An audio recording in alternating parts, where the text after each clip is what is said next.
And welcome to the Ask Us Sports Podcast, where I'm with Ken, Viggy, and it's me, Shane, and we're watching the Red Sox whoop the Astros' ass. And the Braves whooping the Dodgers' ass, baby.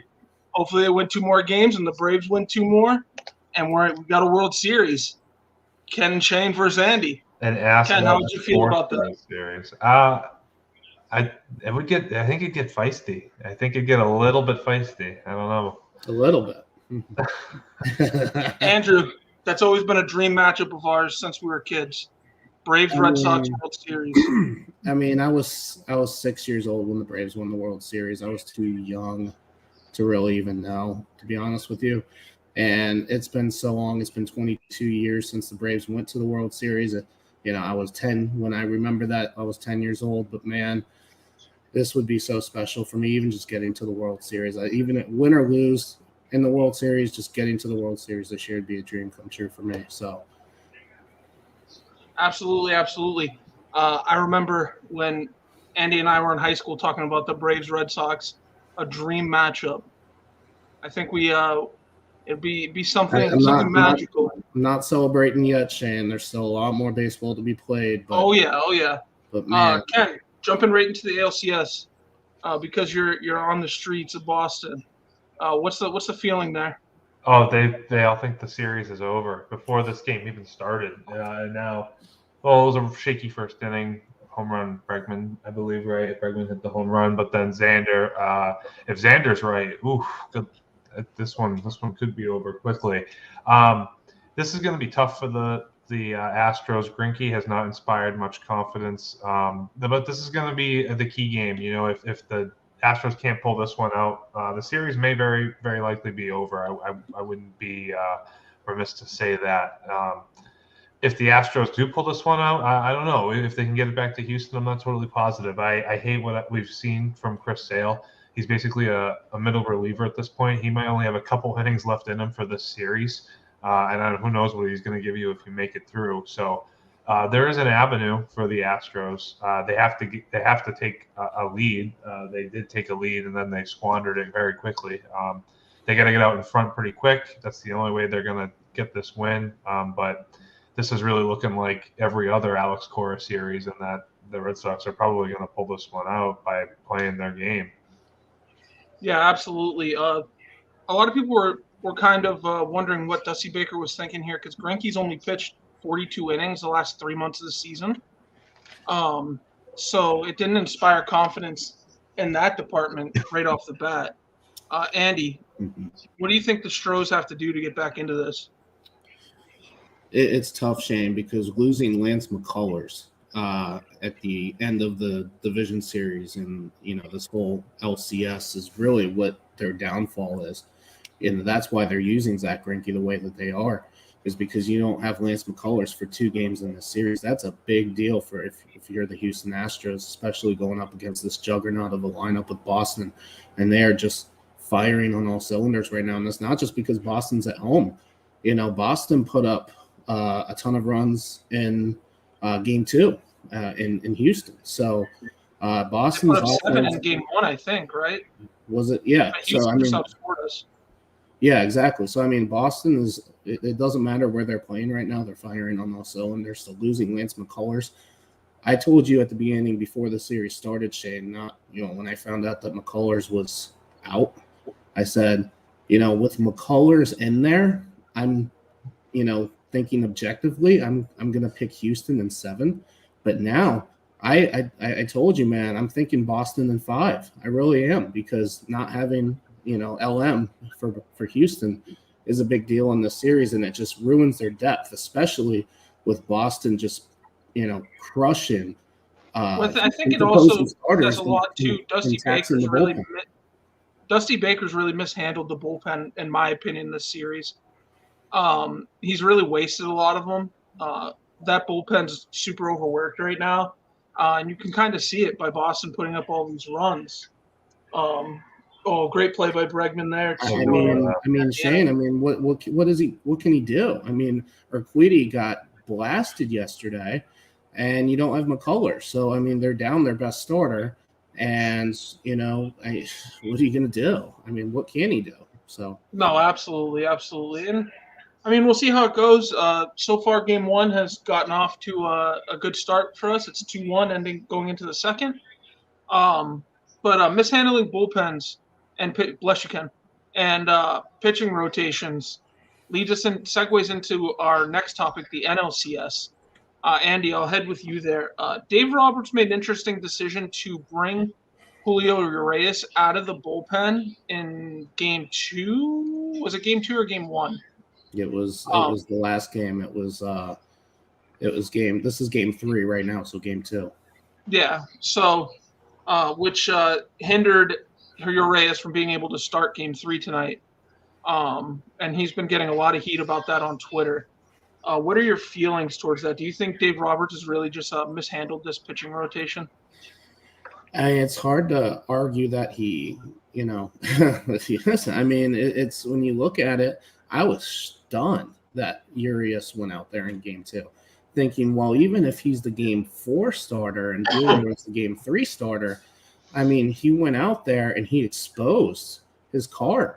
If anything, the Braves got to look at him in Game 2 when, it looked like potentially that the Dodgers were going to win Game 2 and then go to LA with a 1-1 tie with Buehler on the mound. We can obviously say that the Braves got to Buehler in the 4th inning.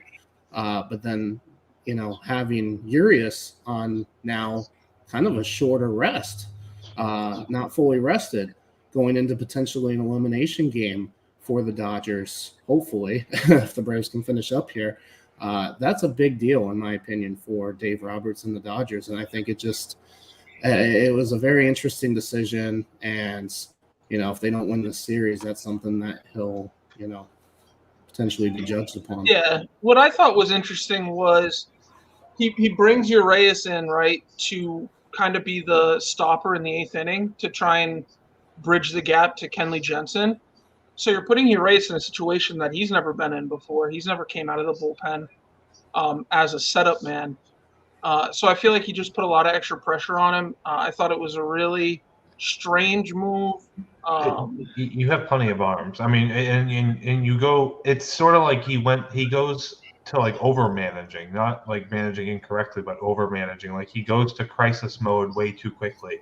These are decisions that teams make in Game 6 and Game 7 when they're either facing elimination or they're facing a series clinching victory.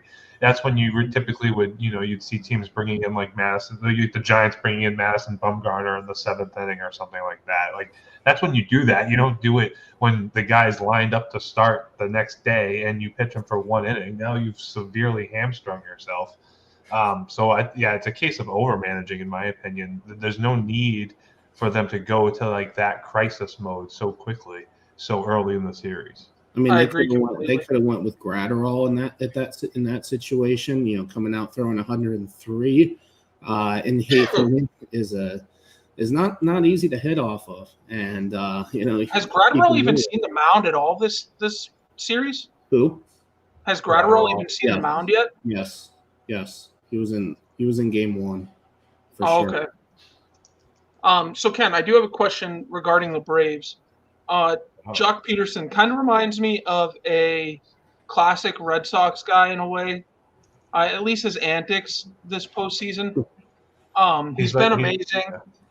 They're calling it Jocktober, which is so funny to me. What are your feelings on Jock? I've never been a big fan of the guy, to be honest with you, but he's that like odd shaped puzzle piece that fits at the end. You know what I mean?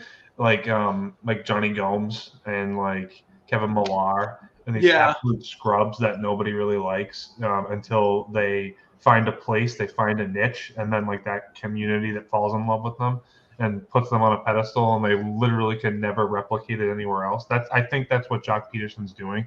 He's had some runs in him before, but obviously what he's doing is superb. And I think what the Braves have done filling in these pieces after losing Acuna and Ozuna and filling in with Jock Peterson and Jorge Soler and guys when Vig was getting ready during spring training, he had if you asked him to name the 3 outfielders in the NLCS, I guarantee you this is not the group. Not well, the crazy thing is like Eddie Rosario's hitting 575 in the postseason. Jock's hitting like 385.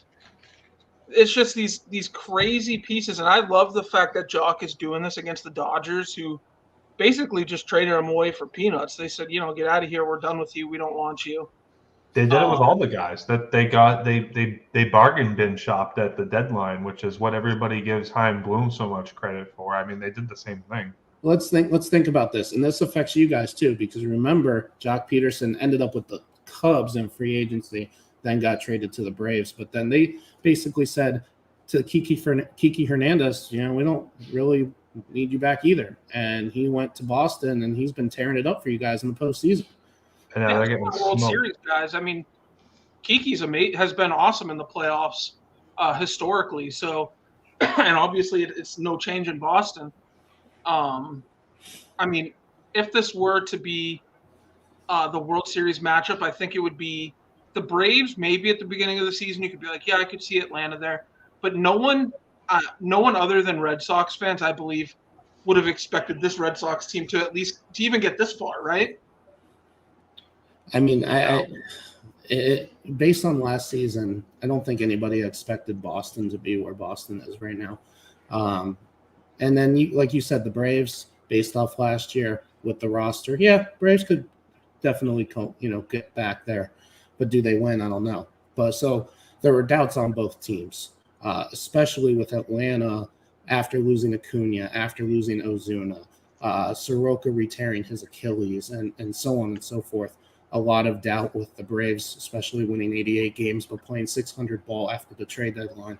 And then Boston, just based off last year, coming out hot and then kind of losing ground a bit in August, September, just kind of finishing, just getting there and then winning the wild card game. So, sometimes that's the best route to take. You get the wild card and you just get hot. That's what Boston's doing right now.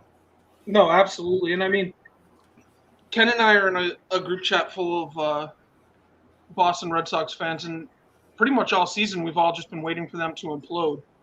And no one thought that this success would be sustained. And honestly, I love this team. I've tweeted it out multiple times. You didn't either, Shane. I mean, I remember us talking. You're like, this it's not going to hold up. This pitching is just not going to hold up for Boston. I don't. Oh yeah, I was a big optimistic. Especially, August, September, when the pitching did start to unravel a little bit. I thought the Blue Jays, after getting Jose Barrios and making a couple other moves, I thought the Blue Jays were going to fill that spot, and I thought it was going to be Yankees-Blue Jays getting into the playoffs. Close. It was very close. Yeah. That whole final day, obviously, with them and the Mariners. So I mean, it's been an interesting run. It's been a fun run. There's definitely no complaints from me how well they've done. Whether they win the series or they don't, it is what it is. I've had a good season. I couldn't have expected more from this team. So moving on to Ken's favorite basketball player in the NBA, Ben Simmons. He was suspended today. Doc asked him to participate in a defensive drill. He told Doc no. Doc asked him again. He said no. Doc said, okay, go home. He dropped the ball and left the arena. Was effectively suspended afterwards. Ken, he's got to go, right? That's you sure that wasn't like his son at Pop Warner or something? You sure that was Ben Simmons? No, yeah, that was $100 million man. Ben Simmons. that was put in like the top 5 of under athletes ages 25 and under in the NBA. That's the Ben Simmons we're talking about here.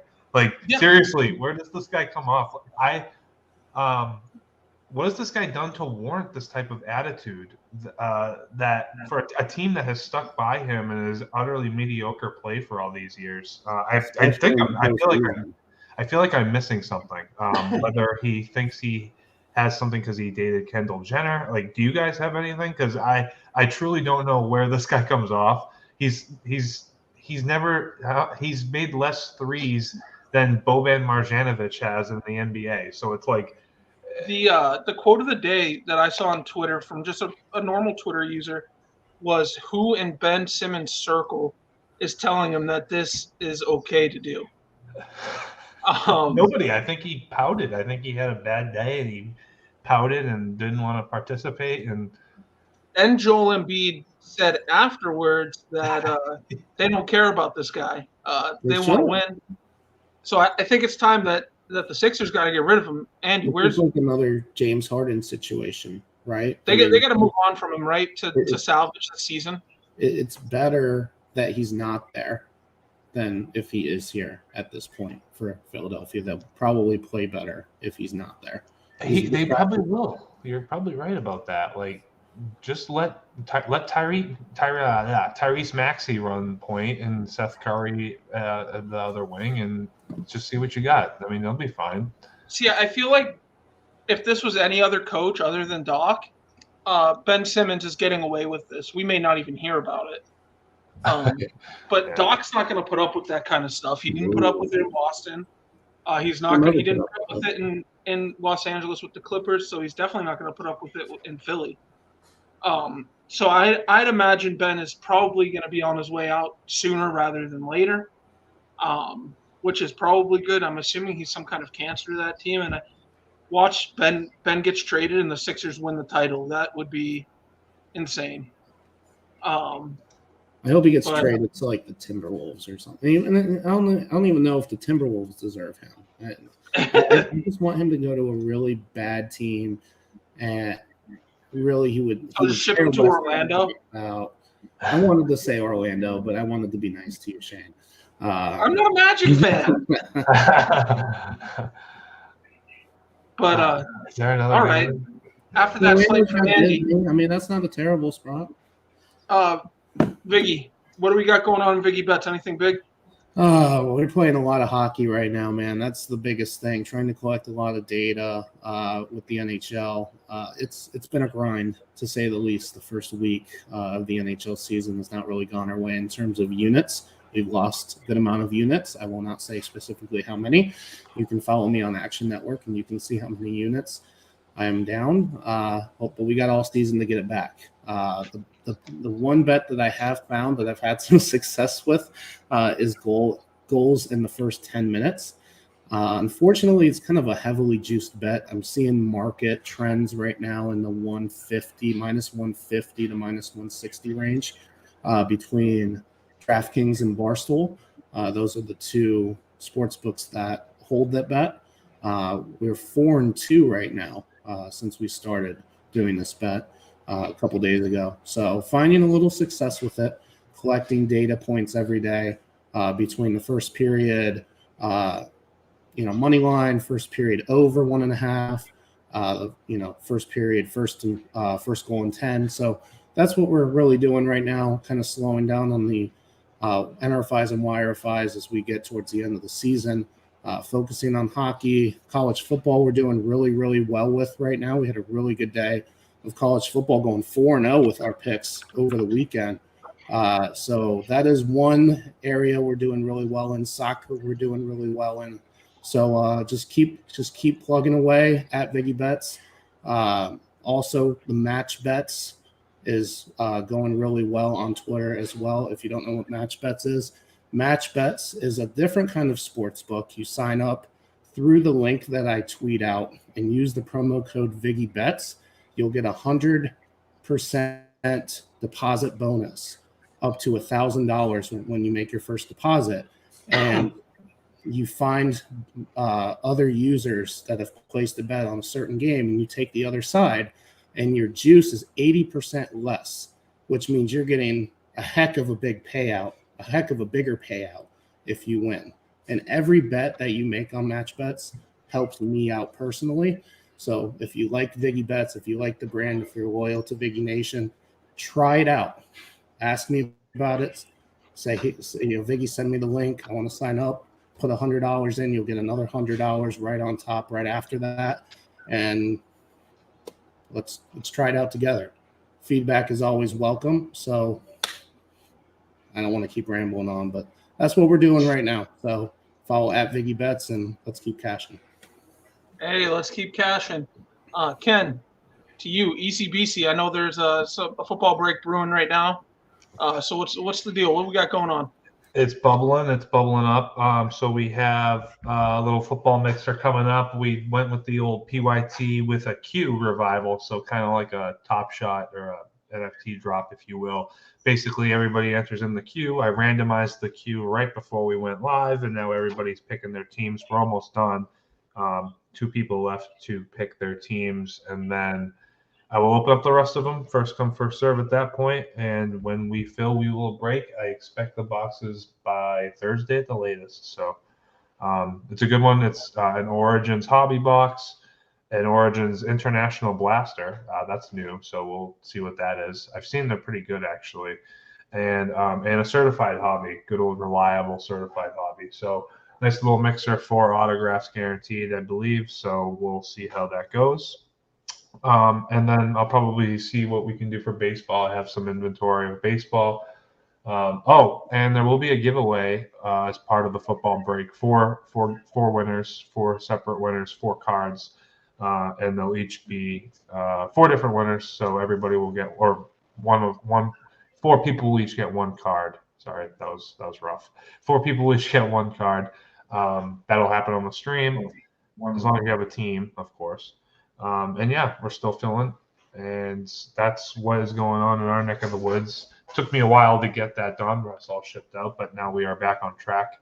That immense distraction is now behind us, thank God. So we look onto greener pastures, and that is why we do some Origins, because the card count is much lower and much easier on me. So looking forward to this one. Shane has just claimed the Bengals, I see. So we are chugging right along here. And other than that, yeah, it's same as usual, business as usual. Yeah, absolutely, absolutely. And now we move into our pick'em segment, where Andy and I are thoroughly getting our asses beat.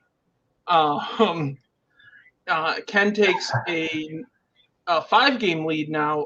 He's 61-33. Viggy and I are both 56-38. We were making up some that's a respectable record too, Shane. I mean, we can't help we run into a guy. I think our records are very good. Ken is just he's winning 10 games a week. I mean, there's nothing we can do about that. Yeah, Ken's a robot. A robot. Yeah, you're like a robot from Amazon or something, man. He's like Mark Zuckerberg. That would be Facebook, but that's okay. Yeah. Hey. No, but honestly, it is what it is. We're trying to catch Ken. We need him to have a bad week. Maybe this is the week he has a bad week. Maybe we just go contrarian. We let him pick his picks first, and then we just pick the opposite the whole time. You can't be first on everyone. That's illegal. I shouldn't let him convince me on the London game, because I would have got that right.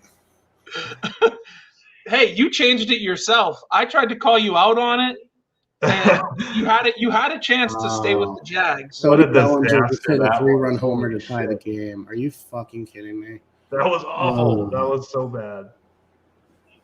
Cody Bellinger hit a 3-run homer to tie it? Yeah. Oof. So we're going to start this off kind of somber. I'll let Andy. I was going to start with Andy, but we'll go with Ken first here. Thursday night game, Ken. Broncos at Browns. What are you thinking? Broncos at the Browns. So I think Cleveland might actually be in some trouble here because of the short week and the growing pile of injuries and just the lack of breath that they've been able to take to get rid of them. while they are at home, which is a nice advantage because Denver has to travel, Baker's shoulder definitely isn't right, and Chubb is not going to play. And Hunt is now placed on the IR, so he's out for the next 3 weeks. That's a brutal blow. So they're not going to have the same identity running the ball, that's for sure. They've gotten some good performances from Peoples-Jones, but Beckham has continually left games. It's been a real kind of a wounded mess for the Browns, and defensively they've been largely okay for the most part. Them and the Broncos have both had some issues, to be honest, with defending. But I think Denver's defense is going to have enough to keep this one within reach. I'm really worried about this quick turnaround for the Browns and all the injuries. So I think I'm going to go with the Broncos to start this one off. Absolutely, yeah. Like you said, with the running back injuries, it's just struck the Browns at a bad time. Baker's shoulder is. Doesn't he have like a partially torn labrum? I believe so. So, I want to take the Browns. I'll go with the Browns. Screw it. I was gonna take the Broncos, but we'll go Browns. Viggy, where are you leaning on this? Man, I want to go with the Broncos too, but at the same time, it's like, well, Browns could win this game. It's Thursday. They're at home. They won't have Chubb. They won't have Kareem Hunt. So that's a blow for them. I guess contrarian to hopefully try to make a run at Ken, I'm going to go with the Browns. That's what I'm thinking here. Just to clarify, Ken, you did take the Broncos, right? I did. Okay. I saw Steve's text in our group chat, and I needed to congratulate him, and I missed the end of your. Oh yeah. Our friend Steve Swinka, he's crazy. He went to Disney this week, and he's leaving Disney with a fiance. He posted to his girlfriend. True. That is true. Steve, if you listen to this, congratulations. Anyways, I won't start with Ken this time, even though my diabolical plan was to have him go first every time. Viggy, Chiefs Titans. This could be a good one. Derrick Henry is looking, like Ken said earlier, the MVP. Ken did call it earlier in the year. One of our first podcasts that Derrick Henry could be the MVP. And I'm he's certainly running okay with that, as he's in one of my dynasty leagues. So where are you thinking on this? Getting me to a 5-1 start in that league. This is tough for me because, obviously I have a great respect for the Chiefs and what they've been able to do and what they can do. The Titans defense, I don't think either defense is truthfully very, talented, to be honest with you, right now. I mean, I'm going to say talented, but they're not performing the way that we would expect them to, especially Kansas City. So then going to Tennessee at home, I just really look at a healthy A.J. Brown, a healthy Derrick Henry. They did lose a couple guys last night to torn ACLs. I'm not sure about the health of Julio Jones. I think he left the game last night. From what I've heard, he's injured again. Seems to be the norm this year anyway, so at least if they have A.J. Brown and they have Derrick Henry, I like their chances to have a ground and pound attack. They've done that against the Chiefs before. I think they can do it again. And I'm thinking that they're going to keep that momentum going from Monday night, beating the Buffalo Bills late and getting the win against Patrick Mahomes and the Chiefs. Let's roll with the Titans. Did you guys see that crazy catch from Julio Jones off the defender's helmet? Even though it was ruled out of bounds, that was insane. That was a Julio circus catch if I've ever seen one. It's nice to see he's still alive at times. Ken, what are you thinking here?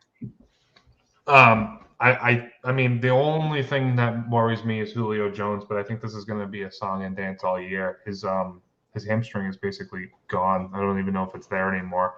But honestly, I think this is a lookout for the Titans type of situation.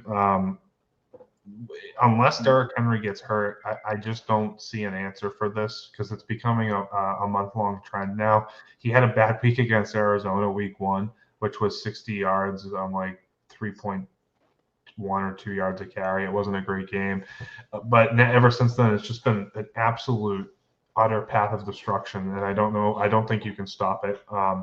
I think he should be the MVP if this Titans team goes on a run. I honestly do think he is the most valuable player in the league if this Titans team goes on a playoff run. And I expect Henry to indeed put the Titans on his back again in this situation because he's masked some inefficiencies from Ryan Tannehill in this passing game.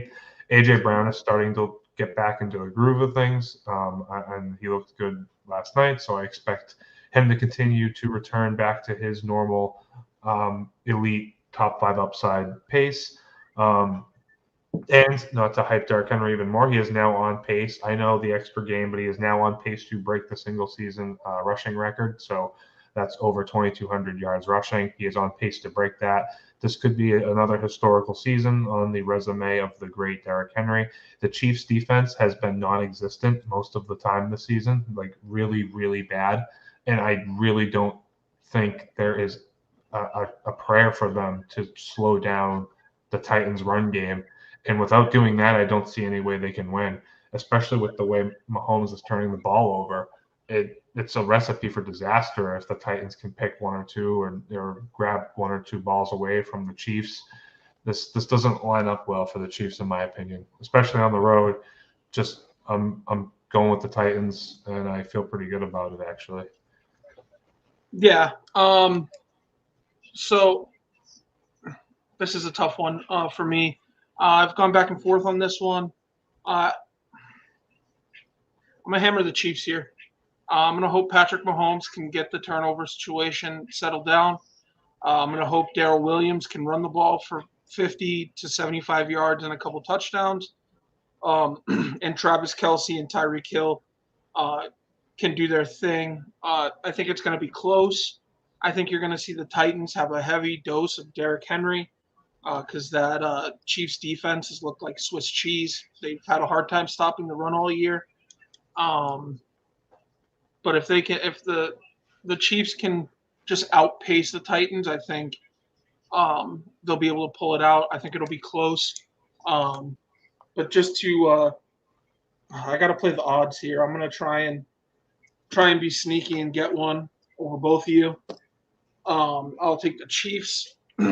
It's a dangerous game. This is not going to work. It is. I tried it with the Bears last week and I got bit. So I'll try it with the Chiefs this week. Maybe my odds are a little better with Patrick Mahomes. But moving on, we're going to talk about the Washington football team going to Green Bay to face the Packers.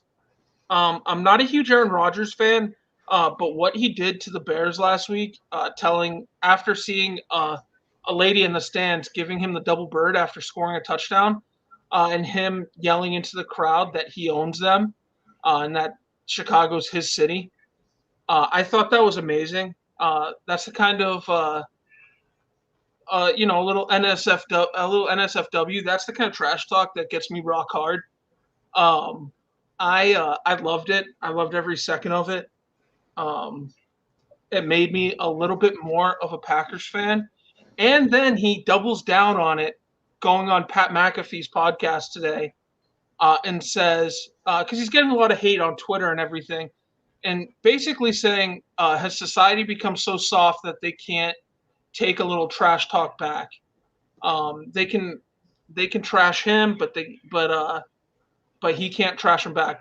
Bagels, he is a bitch. He's still a bitch. But I was going to say, what is this argument you're giving him? He's still a bitch. But that trash talk has maybe made him a little less of a bitch. Why? I don't know. I just loved it. But what is so different about this than every other season of Aaron Rodgers that has made him a bitch? Like Cooley, he sniped the Bears on a Week 6 regular season game. When are you going to do it in the playoffs, you big pussy? You big. That's the thing. I just liked it. he's the biggest douchebag in the NFL. When are you going to do this when there's 4 teams left and you're playing in the cold in January? Like, when are you going to win Super Bowl and you're going to blame it all on Mike McCarthy and this coach you don't like? Like, come on. He looks like a clown. Like, cool, you beat up on the Bears. That's like it'd be the equivalent of like Tom Brady shitting on the Jets or the Bills when he was in New England, and people would give him the same shit if he did that. Like, of course, yeah, you're Tom Brady. Of course, you're gonna shit on the shit on the Jets.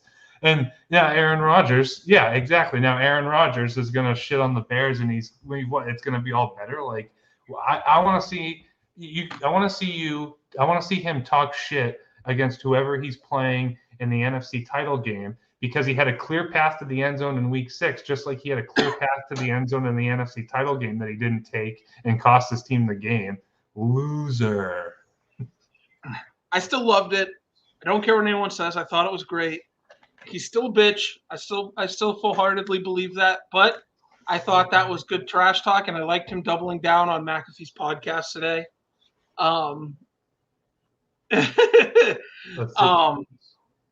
Yeah, after my long-winded talk, I'll go with the Packers Bagels. I'll come to your face and I'll talk shit to you. Andy, where are you going on this? I'm just devastated right now. 6-5 Dodgers in the 8th. What the fuck happened?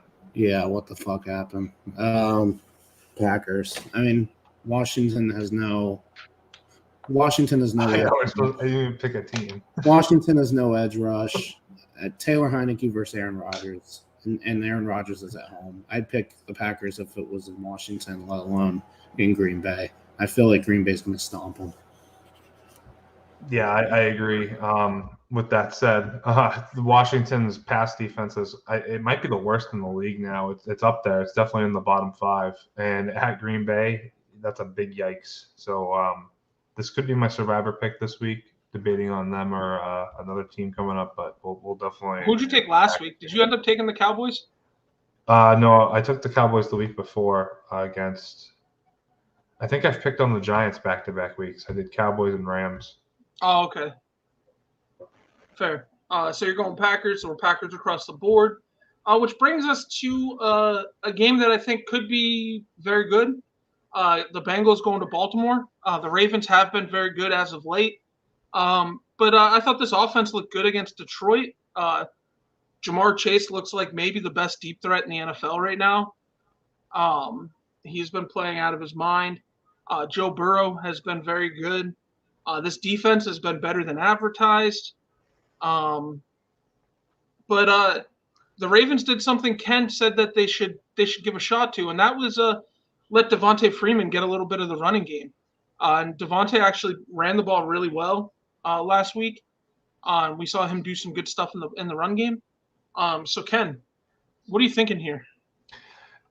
This one's a tough one because I love the way Burrow and the offense of the Bengals is growing. The defense has looked good, but this Ravens team looks like a buzzsaw right now. They might be, they're other than Arizona, they're probably the hottest team in the NFL. And they're at home again. I feel like they've been at home for like 6 weeks, but honestly, they're at home again against another good team. But I guess they're getting a good schedule draw. And Lamar is getting it done. Kudos to him. Good for him. Silencing a lot of doubters and naysayers. It's just the way that they aren't affected by these injuries at running back, the way Mark Andrews and Hollywood Brown have emerged. And like I said, that they're using all these different heads at running back, and the defense has been good. I just have a hard time thinking the Bengals are going to go into Baltimore and get a win here. So I am going to go with Baltimore. Yeah. So that's the thing. I really think that the Bengals can give them a good run for their money. But Lamar's been looking really good. Mark Andrews has been tough. This defense has looked good. I'm gonna go with the Ravens as well. Although I think the Bengals will give it a good shot. Andy, are you kind of the same here? Yeah, in the past we've seen the Ravens pretty much dominate this matchup at home. I don't know if they're going to dominate it to say, because we've seen Cincinnati really take a step this year. But I am going to lean on that Ravens defense to put some pressure on Joe Burrow. That offensive line still has really not yet proven themselves consistently. And I think that the Ravens will try to neutralize the deep threat that is Jamar Chase. So I am going to say that Baltimore gets out of there with a win. I think the spread is 7, if I'm not mistaken. I think it's very possible that the Bengals cover that, but I am going with Baltimore to get the victory. True.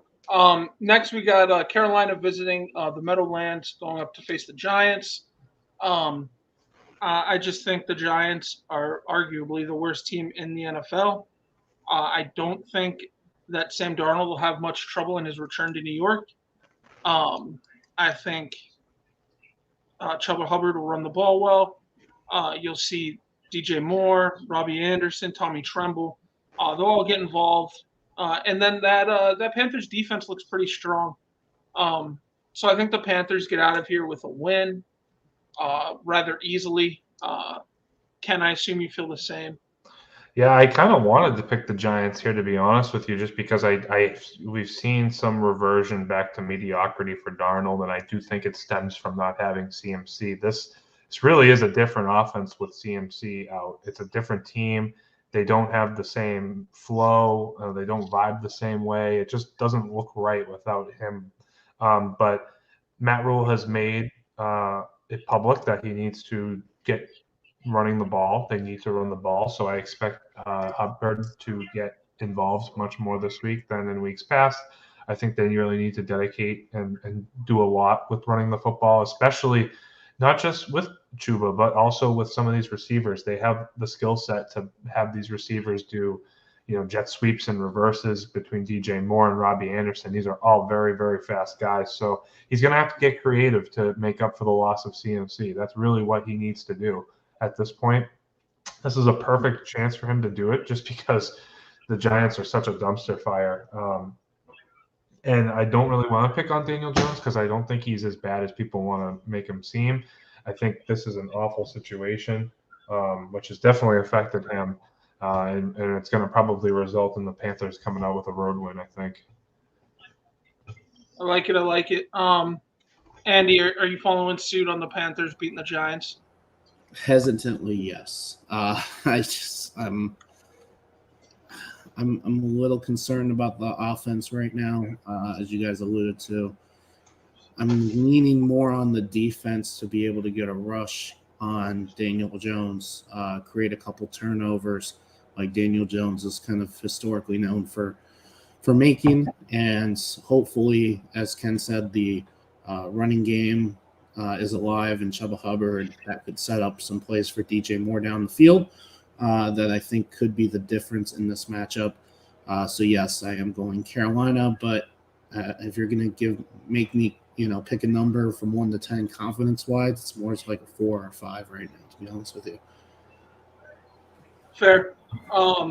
So it looks like we're across the board on that one, which moves us into our next game, Atlanta going to Miami. Atlanta coming off a bye week. Tua coming off a strong performance last week. Mike Gesicki got a lot of work. Tua did look decent. So Ken, what are you thinking here? You think the Falcons can go in and they've got a healthy Calvin Ridley? Kyle Pitts looks strong in London before his bye week. You think they can go into Miami and win, or you think Tua's got this? They looked really disgusting. They meaning Miami and London. That was really bad. Did not look ready to go. And I don't understand their infatuation with getting away from Myles Gaskin. They tend to really like to do that. And every time they do that, their running game disappears, evaporates. And it puts too much pressure on Tua and Brissett or whoever's at quarterback, which is what happened. I mean, Tua was incredibly inefficient against a really bad defense. This is another bad defense. However, what Ryan and Pitts and Ridley and even what Patterson and Mike Davis have brought, I just think there's way more talent on Atlanta's side of the ball. They're coming off a bye week, so they've had extra time to prep for this game.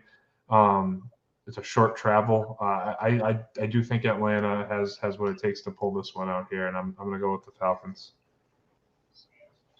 Yeah, that's the way I was leaning as well. I think that Kyle Pitts has proven himself to be maybe one of the top tight ends in the league, even after one just like breakout game. He was amazing in their last game before the bye. He was doing everything right. Cordell Patterson is still drinking from the fountain of youth. I don't know what this guy's doing, but he's doing it. As long as the Falcons can figure out their defense, this really isn't that bad of a team. Matt Ryan's a pretty good quarterback. Calvin Ridley is a number one receiver when he's healthy. Kyle Pitts looks like he can play the opposite. But yeah, I'll go with Atlanta here, even though I want to see Tua do well. Andy, what are you thinking here? This could go either way. Yeah, it could. Based on the last couple of weeks, I've seen a little bit from Atlanta that, and you could say, well, they just played the Jets. Well, the Miami defense isn't that great either. So I really like what I saw from the Falcons last week. It was or 2 weeks ago, it was kind of a get-right game for them. And then they go down to Miami. Miami's defense has been pretty much horrendous all year. I don't really trust their offense, whether it's Tua or Jacoby Brissett. They don't have that much of a running game. So even though Miami is at home, I am going to go with Atlanta to get the victory. Yeah, absolutely. Which brings us into our next game is the Jets going into New England. And New England thoroughly beat the shit out of Zach Wilson in New York. So I'm going to go Patriots here. Mac Jones showed me a lot against the Cowboys. These kids got a lot of heart. Threw a beautiful ball to Kendrick Bourne at the end of that end of regulation for a touchdown to completely just burn Trayvon Diggs after Diggs got a touchdown off him.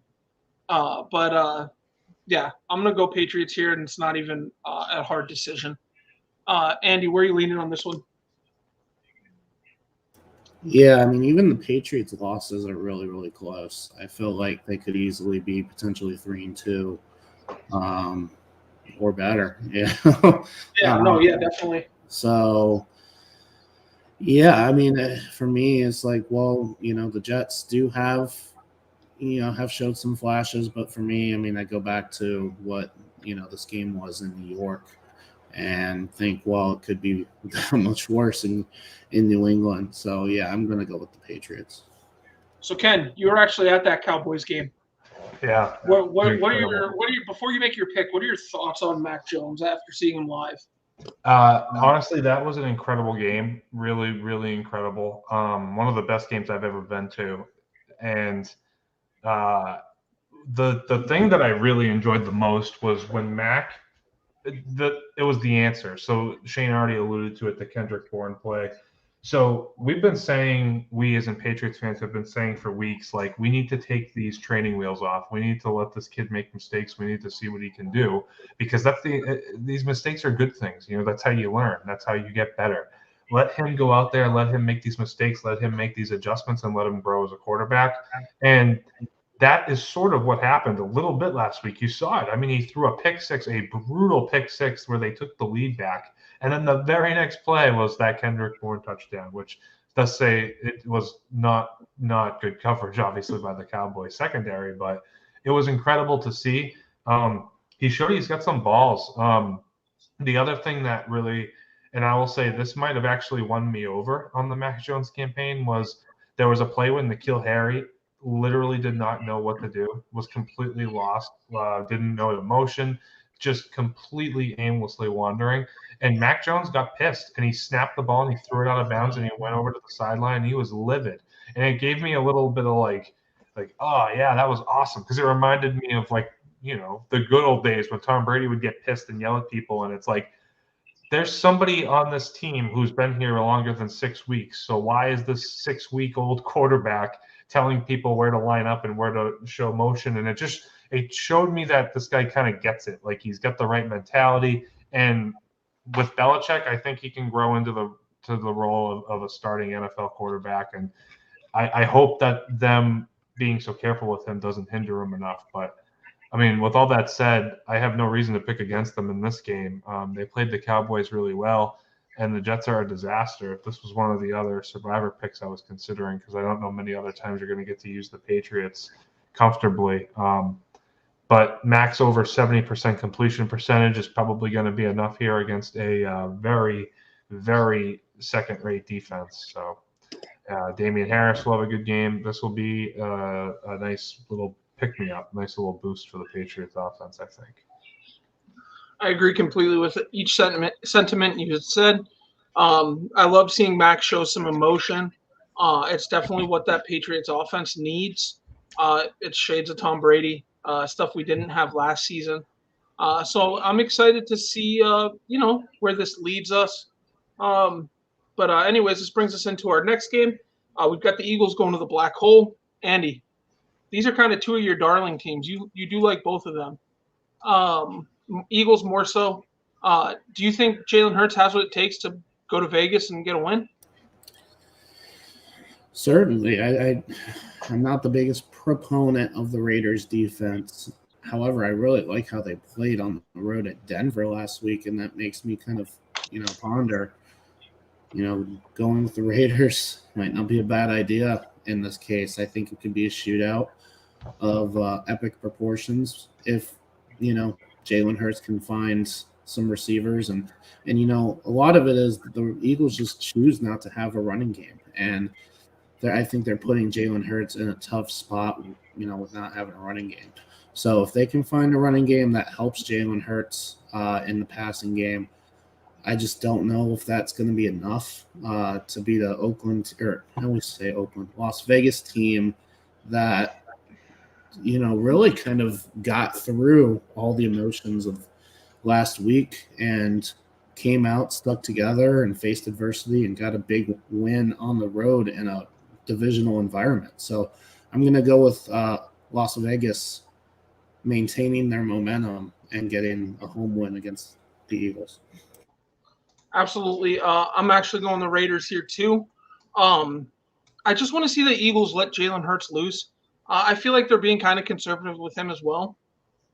They do some deep passes to Devontae Smith, but I feel like they haven't really unleashed that portion of their offense yet. Maybe they're a little afraid to let Jalen Hurts just sling it. I think Jalen Hurts has a lot of potential. They're kind of just like bottling up right now. If they let Jalen Hurts go and just let him sling it to Devontae Smith a couple times, the offense is definitely different. I mean, we saw it at the beginning of the season when he was slinging it deep to Smith. This Eagles offense looked pretty strong, but it looked rather pedestrian against the Bucs last week, which is why I'm going with the Raiders here.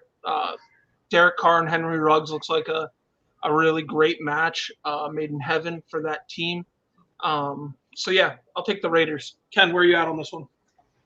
I wanted to pick the Eagles here too, but the couple of things that have really shied me away from them, actually the biggest thing that's really shied me away from them is their lack of a running game and their ineptitude to even dedicate any resources or time to it.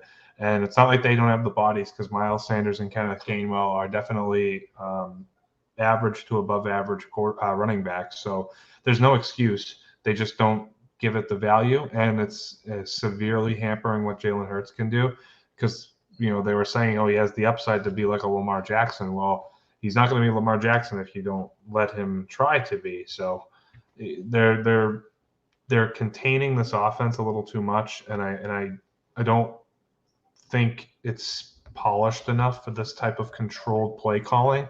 Like, I feel like they thrive off of sloppiness, so they should play the fast-paced, quick drives. Like that's kind of what the Philadelphia Eagles offense looks like to me. Make it a track meet, because I don't think a lot of teams can keep up with them if it's a track meet.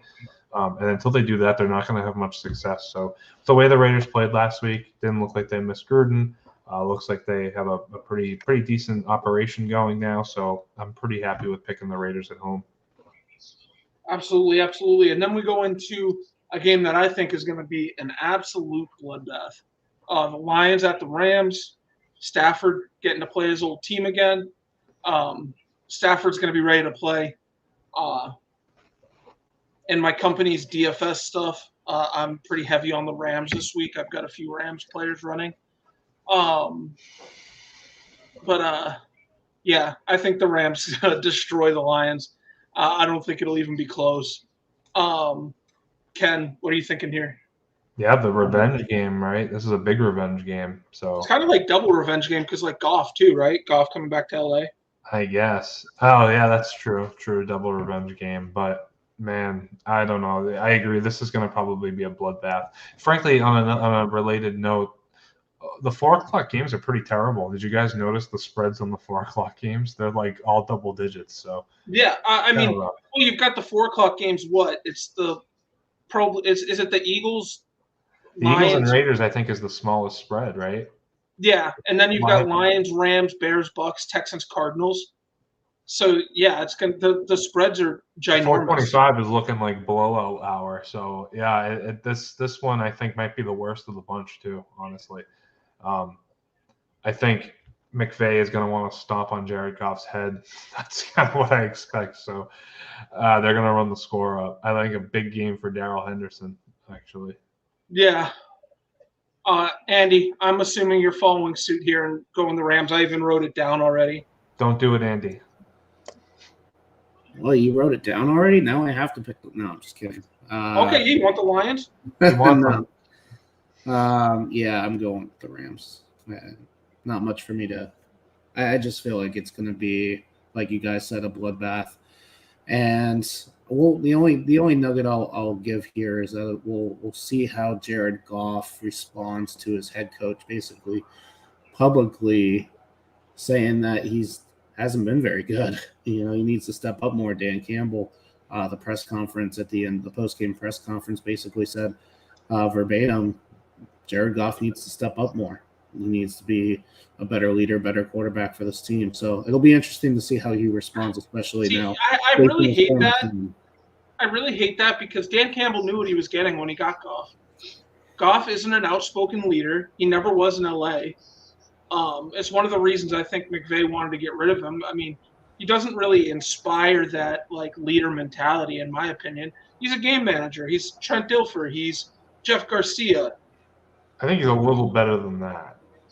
But he's not good. He's not good. He's okay. Brad Johnson, is that better?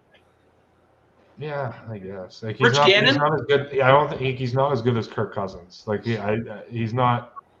I don't think he's as good as Kirk Cousins. I don't think he's as good as Carson Wentz. Like pure talent wise, I don't think he has it. Yeah, I'm just saying in terms of like leadership mentality. Like you weren't looking at the Ravens Super Bowl team back in the early 2000s and going, Trent Dilfer, that's my leader.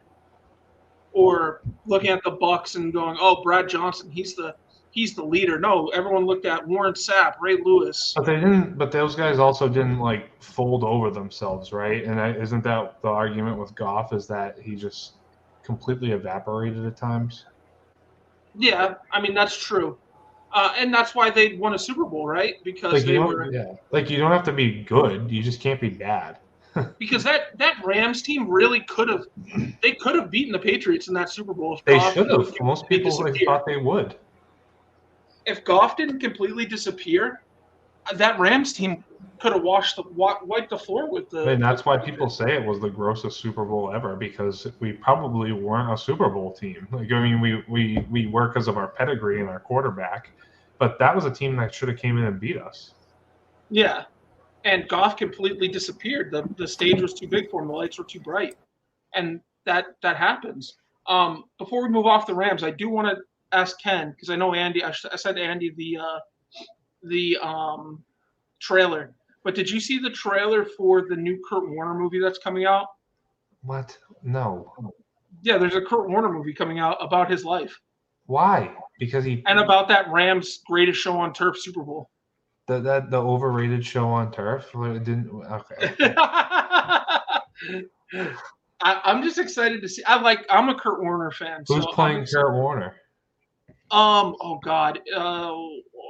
He's in a lot of stuff. You got to look it up. I don't know his name, but he's in a ton of shit. American Underdog, the Kurt Warner story. That's the title of every goddamn. The American Underdog, the blank story. Okay, that could be the freaking Zachary Levi. That's it. The guy that played fucking what's his name? The DC superhero that's a kid and turns into an adult. What the fuck's his name? Oh, the Shazam Shazam, yeah, the Shazam guy. And Dennis Quaid is Dick Vermeil, so I love it. I love Dennis Quaid. That's hilarious. This is going to be awful. I'm actually super excited to see it. Just because I love Dennis Quaid, it gives me such. Do you remember the movie The Rookie when we were kids with Dennis Quaid? I do remember that. It gives me that vibes, like super hardcore. It's just the title. I can't get behind the title. The underdog story. Like, yeah, okay. Bagel says Ken equals biggest Kurt Warner fan. I am not a big Kurt Warner fan. But no, I think the movie's going to be okay. I mean, obviously, it's not going to it's not going to break down the box office or anything. But I'm super kind of interested in seeing it. It's one of those like weird films that might be interesting. Ken's super excited. I could tell by the smile on his face. Moving on to a sports fan and appreciate the story. You know, he was a, bag grocer. Yeah, he was a stock boy. Stock boy at a grocery store, and then gets the call to, Do you okay? So he was. This is how much we'll know if John Gruden's blackballed or not. Warner was a rookie on the Packers when John Gruden was a coach there. Do we think John Gruden shows up in that movie?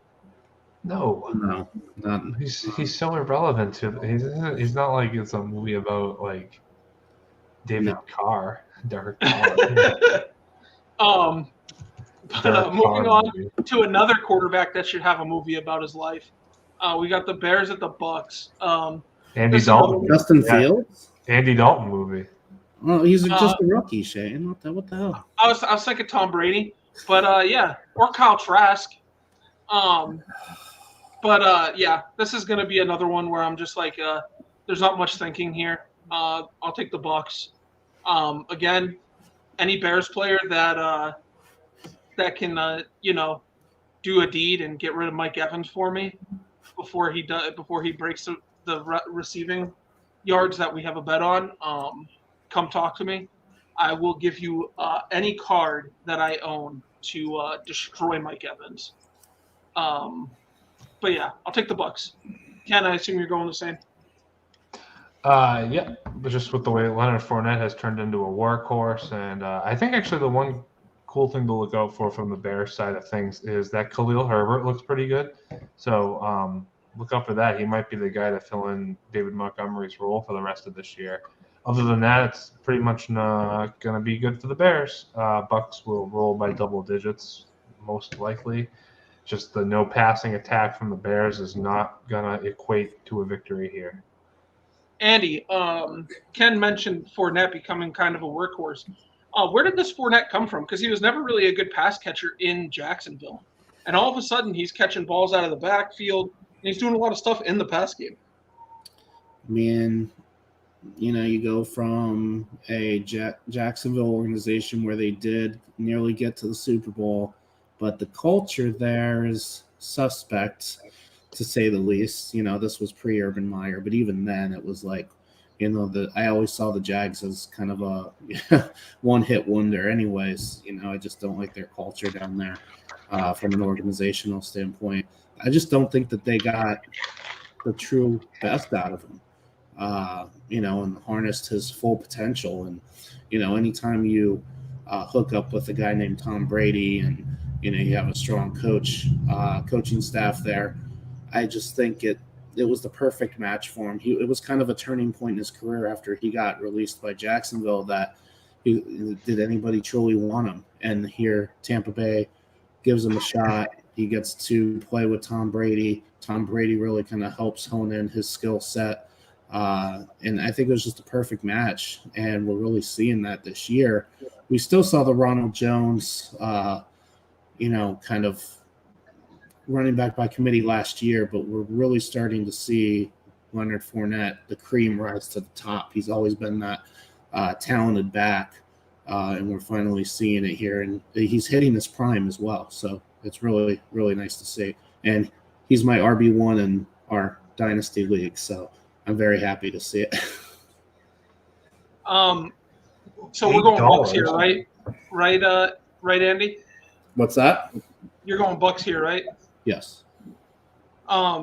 So I would like to address what Bagels has just put on the screen. And you need to say it verbatim for our Apple, Spotify listeners too, who aren't watching this on YouTube. Yeah. So we're all three going the Bucks here. But Bagels is saying, for those who don't know, ECBC, which is the breaking company that Ken owns, currently has a donation pool to get Ken to twerk on stream. The pool is currently at $8. So feel free to donate during our breaks. Okay, well, Bagels donated $8, so that's. How much is the goal? What is the goal for this? What's the goal to get you to twerk? I didn't know this was a thing. Am I getting this money? I'm not doing it. I'm not getting this money. Well, I mean, if it's donated to you during the break, it's yours, right? I would think. Yeah. So I guess we're asking, how much is it going to take to get you to twerk on stream? A lot. How much? How much? A lot. A lot. A lot.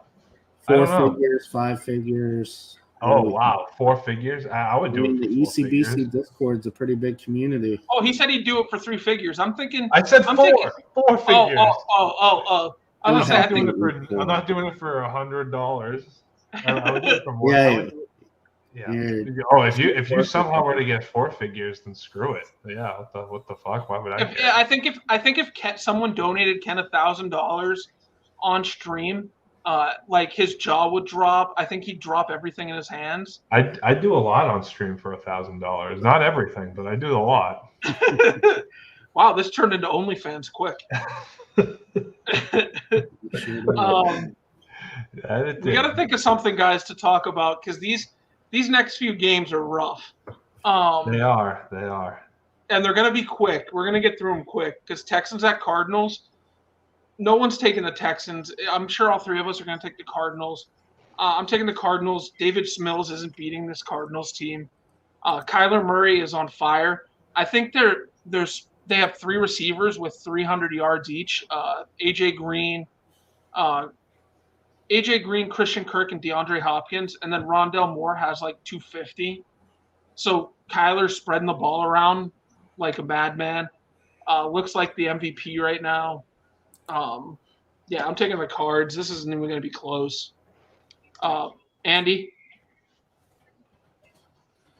So this is the NFL's fault, by the way. And I'm kind of lucky on this. We're doing like a family portrait session on Sunday afternoon at 5:30. Oh, so you're missing all these awful games. Couldn't have picked the better week, in all seriousness, to do this, because this 4 o'clock slate is terrible. I mean, it's also the NFL's fault when you have the Buffalo Bills, the Dallas Cowboys, the Los Angeles Chargers, Minnesota Vikings, and Pittsburgh Steelers all on buys. I mean, these are, I would argue, 4 or 5 of the most prominent teams in the league this year. You know, talking about the Bills, the Cowboys, the Steelers are always the prominent team. The Chargers are playing really well this year, and the Vikings, they're playing. The last couple games they've won, and they've gotten back to 500. The Jaguars are in there too, obviously. I just want to know why the Dolphins weren't given a bye week, and like you had the Chargers or something play this week. Well, it's the Dolphins just came from England. It's the teams who came from London, obviously. So if you play in London, the next week you automatically have a bye. That's just how it works. But yeah, no, I mean it's a terrible slate. So you have all those teams on a bye. The NFL's fault in doing that. So you lose some really good teams and some TV ratings potentially this week. We're talking about the Texans and the Cardinals. I mean, if the Cardinals don't win this game, we might have to reevaluate where they are, even as a 5-1, 6-1 team, because they should beat the crap out of Houston. And this is a revenge game for DeAndre Hopkins, even though the game's in Arizona. He's going to want to torch the Texans personally. Yeah. So it should be a big week for you, Shane, fantasy-wise, for Ken's league for DeAndre Hopkins. Yeah, a couple of my leagues with D-Hop and Kyler. Ken, I assume you're taking the Cardinals. Yeah, it's a 17-point spread. That's a doozy, but it's pretty dreadful. Actually, I was going to ask. So, since we can't talk about this game because it's disgusting, what's the better survivor pick? Is it the Packers with Washington, or is it Arizona with Houston?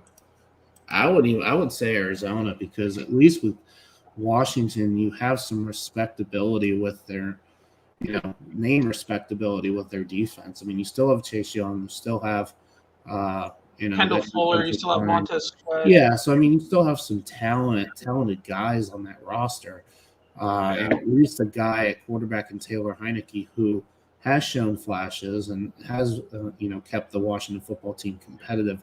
I don't think either team wins. I don't think Houston and or Curtis Samuel's back wins. too. But if you're gonna choose one, I just don't see Houston being competitive at all in this game. I actually think Curtis Samuel got hurt yet again. Oh, did he? Yeah. Oh, nice. Well, I mean, at least they still got Terry. Andy Bolden was active, but anyway. But yeah, the other option I'd probably think Cardinals on this one.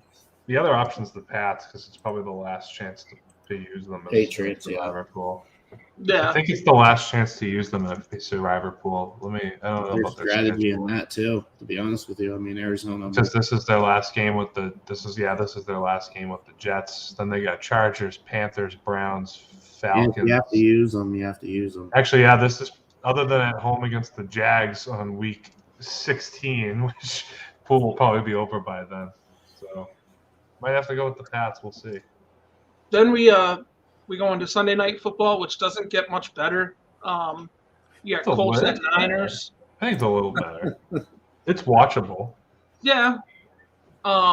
Is Trey Lance playing this week? Oh yeah, that's a good point. It could be awful. I don't know. It could be Jimmy G. I'm not sure on Trey Lance's health. I know he was week to week, so I don't even know who I'm gonna pick here. I guess I'll take the four. Yeah, Jimmy G did return to practice. Trey Lance did not. Oh god, fuck it. I'm going Colts. Fuck you, Andy. I'm going Colts. Fuck it. I think Jonathan Taylor will have a good game. Hopefully Michael Pittman gets involved early. But yeah, give me the Colts. Damn it. I was hoping you were going to go with the 49ers. And they may very well win. And I just make, put egg on my face for saying that. But yeah, no, I'm going with the Colts too. I just really like what I've seen out of them the last couple of weeks. I love, even though they lost in Baltimore, I love their game plan for about 3 quarters. It seems like that Carson Wentz is finally finding a rhythm in the offense. Kind of what I was saying in the offseason. He's not playing to an MVP level, but he is finding a rhythm in that offense, and it certainly helps that Jonathan Taylor is running the ball out of his mind right now, whether he's catching for 75-yard receiving touchdown or he's running the football. He's been the difference maker in that offense and has really stabilized that offensive line for Indianapolis that was rated very poorly throughout the first month of the season when we expected them to be more highly ranked. So, yeah, I'm going with the Colts. I'm going to also go with the Colts, actually. They're starting to get on a little bit of a roll. Frank Reich is fixing the issues, which a good coach always does. Wentz is certainly turning it around, as Andy said. I believe his last 3 games, he's got 6 touchdowns, no interceptions. So taking care of the ball, being very efficient. T.Y. Hilton came back, so they actually have a pretty plentiful receiving core at the moment with a lot of pretty stable weapons, to be honest with you, for Wentz. And also Jonathan Taylor, he's been hot. From a fantasy perspective, I have Jonathan Taylor, and I know he's gotten himself right back into that top 5 running back discussion, which he definitely was not over the first 2 or 3 weeks. So really a couple of big, strong weeks from him. The Colts are definitely trending in the right direction, and the 49ers are kind of trending in the wrong direction, coming out of a bye with still banged-up quarterback play, still sort of ambiguity around the situation, still a mess at running back. I think we're starting to see that the NFC West, which was the toughest division in football, there is a leveling out happening, and you're seeing the the Rams and Cardinals rise to the top, and the Seahawks and Niners fall to the bottom. And I think that's probably likely how the season ends up for that division anyway. I think the Colts will go in and get a road win here. I like it. And then we end our Monday night with Saints at Seahawks. I'm going Saints. Alvin Kamara's look great. They really got him involved. Week 5. Obviously, he had a bye last week, but they got him a little more involved in Week 5. He looked good. They're finally starting to get Marquez Callaway involved in the offense, which is good to see. He was kind of pedestrian the first couple weeks, but now Jameis is starting to get him the ball deep. Sean Payton's starting to figure out this offense and how it moves a little better. And obviously, the Saints' offense moves through Alvin Kamara. You run and you pass the ball to him, keep him two-dimensional, don't make him one-dimensional, and this Saints' offense is hard to stop. I'm going to go Saints over Seahawks. I think Shannon Sharp would also agree with me after his little Twitter argument with DK over the week. Where did that come from? I completely missed the origination of that. What did I it was DK didn't get out of bounds, and he tried to fight for a couple of yards. Oh, that was so stupid. Oh, what game was that? Was that against the Steelers? It was just happened. He caught the ball instead of going out of bounds to give his team the field goal. He tried to fight for more yards, fumbled, and then Swaim thankfully jumped on it. Oh, I remember that. And was quick enough to get it back into the huddle with 1 second left so they could spike it. But Metcalf literally almost cost them the game right there. Yeah, I saw that right at the end after the So break. Shannon Sharp called him a bonehead or something, and DK told him pretty much to suck his dick. His career shit. I mean, it was a mess. Wow. I mean, I'm not a huge Shannon Sharp fan, so I kind of like DK John at him. But I mean, Ken, what are you thinking on this? Do you like the Saints or the Seahawks? To answer Ryan's question, I believe the Saints with Sean Payton are 9-6 following a bye. But I think the biggest thing here is Geno Smith. He looks like the same Geno Smith we all remember 3 or 4 years ago. He hasn't gotten any better. Chris Carson's banged up. Alex Collins is banged up. Not a good look for the Seahawks right now. The Saints are coming off a bye. Look pretty good, I think, overall. Definitely not great, but I think enough to take care of Geno Smith and company, that's for sure. So, yeah. I didn't even know Geno Smith was still in the league. I didn't either. Now they're talking to Cam Newton, so it might be short-lived. If Cam Newton comes in and fills in for Russ, that would definitely be interesting. Probably a better move, to be honest with you. Smith just does not look like he's anything good. Yeah, I mean, he's a backup. He's not. Andy, what are you thinking here? Close this one out. Another road team, but yeah, I'm going to go with the Saints for sure. I like what you said. You know, the Saints' offense is hard to stop. The Saints' offense is hard to stop unless Jameis Winston does it for them. I mean, as much as I have a little bit of pause in this game for picking the Saints, you know, we did see flashes of Geno, you know, leading the comeback in the second half against the Steelers. At least the Steelers won for my sake. Steelers didn't cover the 4.5 spread, but that's okay. Steelers got the win anyhow. I just don't know what I'm going to get from either side, to be honest with you, but I do trust the talent on New Orleans, at least offensively, a little bit more than I do with Seattle, and that just doesn't stem from Russell Wilson being out. It also stems from Chris Carson not being healthy as well for Seattle, so I am going to lean on New Orleans' high-powered offense. When they do get it in gear, Marquez Callaway has, you know, been a huge ascension over the last couple weeks, and Michael Thomas might be back. Is that a possibility? He was activated, right? And there is a chance. Yeah, he was active. Play on Monday night. If not, he'll be in the works, you know, very soon. But I do like Alvin Kamara. I think he is the difference in this game. So I am going to Seattle. I'm going with New Orleans to get the win in Seattle on Monday night. Christian Arroyo just hit a triple. I love that man. I love Christian Arroyo. Love him. You love the But anyways, weirdest guys. what'd you say? You love the weirdest guys. I like Christian Arroyo. He's awesome. Yeah. You like post-hype guys. No, Christian Arroyo's awesome. He's fine. And now we got Kyle from Waltham up. That's great. Anyways, yeah. So, Ken, I did want to ask you one follow-up question because we were talking about that Fournette being a good back catching out of the backfield all of a sudden. I know you had mentioned in a previous podcast that these older running backs like Zeke, like Fournette, are all starting to kind of transform their game into being more backs that catch out of the backfield.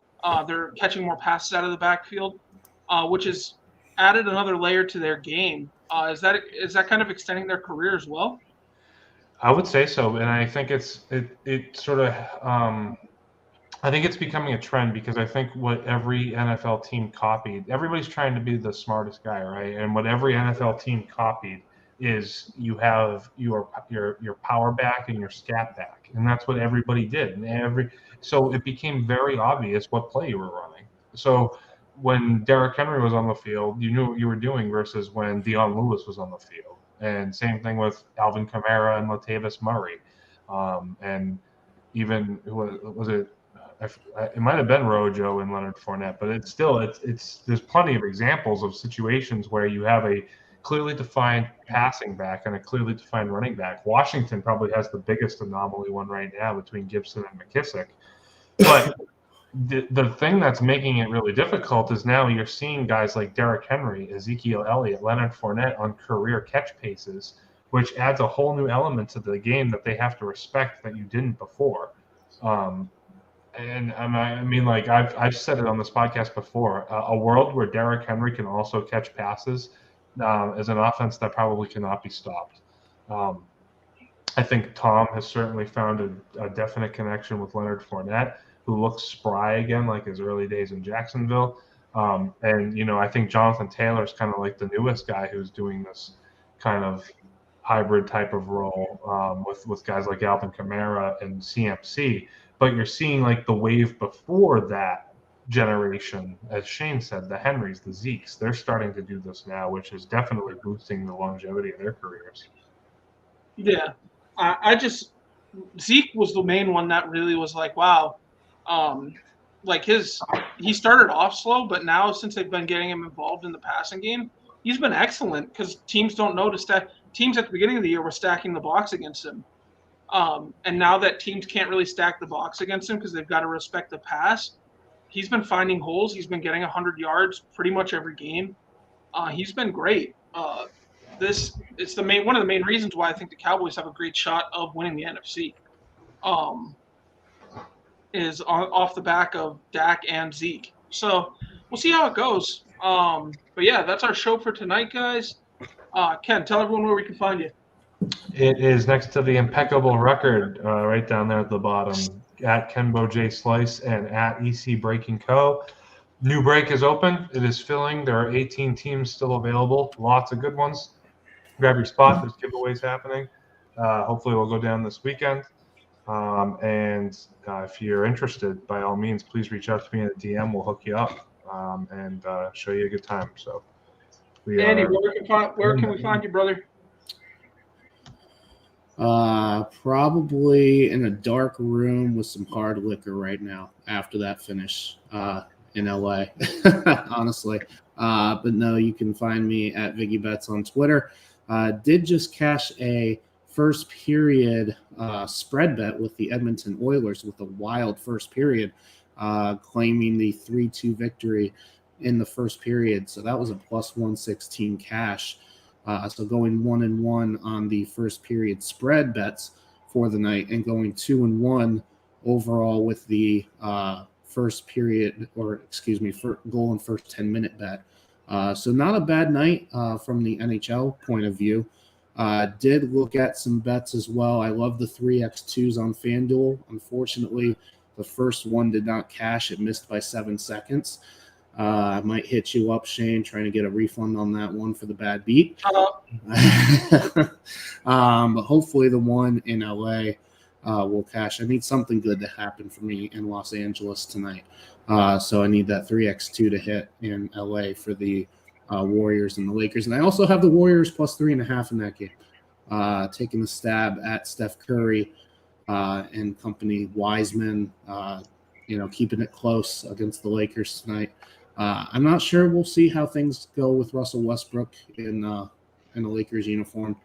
I'm just going to go with the Warriors tonight to see if they can make it close or even win outright. So that's where you can find me at Viggy Bets, and let's keep cashing. All right, and you can find me at Ask Us Sports or at S_Miller_27. Hit me up. Let's talk sports. Let's talk cards. Let's talk recipes. Let's talk everything. Let's go Sox. Let's go Braves. Let's go Pats. Fuck the Steelers. Everyone have a good night. Love you guys.